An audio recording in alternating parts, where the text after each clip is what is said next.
I'm Sam Vaknin, and I'm the author of Malignant Self-Love, Narcissism Revisited. Your abusive ex is likely to cope with the pain and humiliation of separation by spreading lies, distortions, and half-truths about you, and by preferring self-justifying interpretations of the events leading to the breakup. By targeting your closest, nearest, and dearest, family, your children, boss, colleagues, co-workers, neighbors, and friends, your ex hopes to achieve two equally unrealistic goals. The first one is to isolate you socially and to force you to come running back into his waiting and loving arms. The second goal is to communicate to you that he still loves you, is still interested in you and your affairs, and that no matter what, you are inseparable. He magnanimously is willing to forgive all the horrible things you did to him and to revive the relationship, which after all had its good moments. All abusers present with rigid and infantile, primitive defense mechanisms: splitting, rejection, projective identification, denial, intellectualization, and narcissism. We will discuss each of these defense mechanisms in future videos. But some abusers go further. They decompensate by resorting to self-delusion. Unable to face the dismal failures that they are, they partially withdraw from reality. So, how should you cope with a delusional, paranoid, and therefore very dangerous stalker?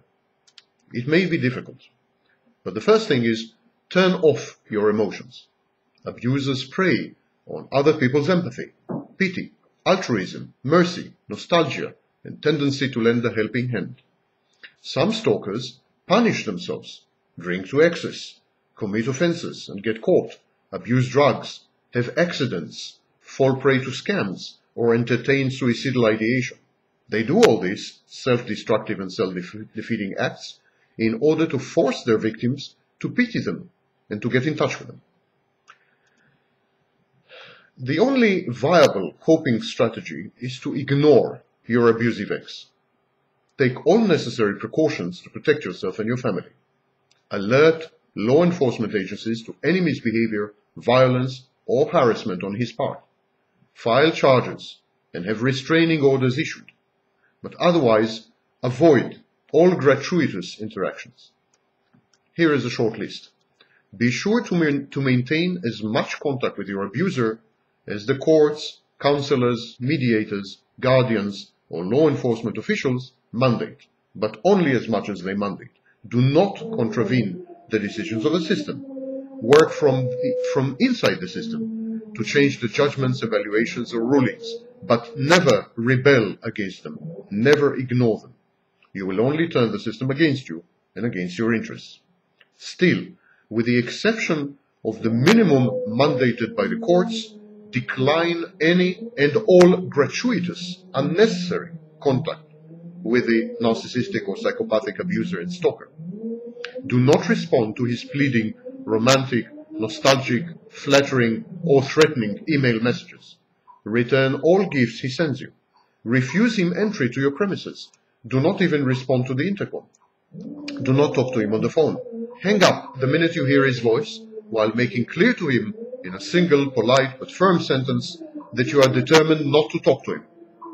Do not answer his letters. Do not visit him on special occasions or in emergencies. Do not respond to questions, requests, or pleas forwarded to you through or via third parties. Disconnect from third parties whom you know are spying on you at his behest. Do not discuss with him your children. Do not gossip about him. Do not ask him for anything, even if you are in dire need or dire straits. When you are forced to meet him, do not discuss your personal affairs and do not discuss his personal affairs with him. Relegate any inevitable contact with him, when and where possible, to professionals. Use your lawyer, use your accountant. Avoid him. Do not collude or collaborate in your ex's fantasies and delusions. You cannot buy his mercy or his goodwill. He has none. Do not support his notions, even indirectly, that he is brilliant, perfect, irresistibly handsome, destined for great things, entitled, powerful, wealthy, the center of attention, etc. Abusers act on these misperceptions, and they try to coerce you into becoming an integral part of their charades. It's called shared psychosis or folie à deux. Abuse is a criminal offense. By definition, abusers are criminals. They lack empathy. They lack compassion. They have deficient social skills. They disregard laws, norms, contracts, and morals. You can't negotiate with your abusive ex. You cannot strike a bargain with him. You cannot reform him, cure him, or recondition him. He is a threat to you, to your property, and to your dear ones. Treat him as a threat. The most dangerous class of abusers is the paranoid delusional. If your ex is one of these, he is likely to believe that you still love him. It's called erotomania. He will interpret everything you do or say, even to third parties, as hidden messages addressed to him and professing your undying devotion. He will also confuse the physical with the emotional. He will regard sex as proof of love and be prone to rape you. He will blame the failure of the relationship on you or on others, social workers, your friends, your family, your children. He will never assume responsibility. He will seek to remove the obstacles to a happy and long relationship, sometimes by resorting to violence, kidnapping, or murdering the sources of his frustration.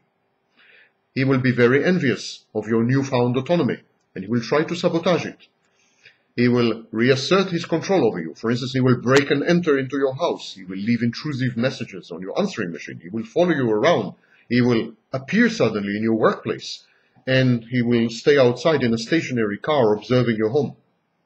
He will try to harm you, sometimes himself, in a fit of indignation. He will try to punish you if he feels that no renewed relationship is possible. He will develop persecutory delusions.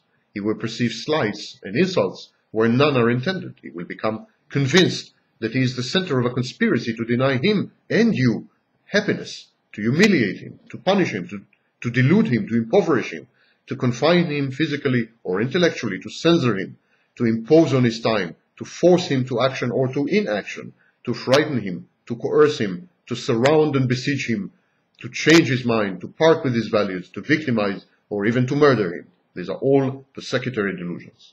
The paranoid's conduct is unpredictable, and there is no typical scenario.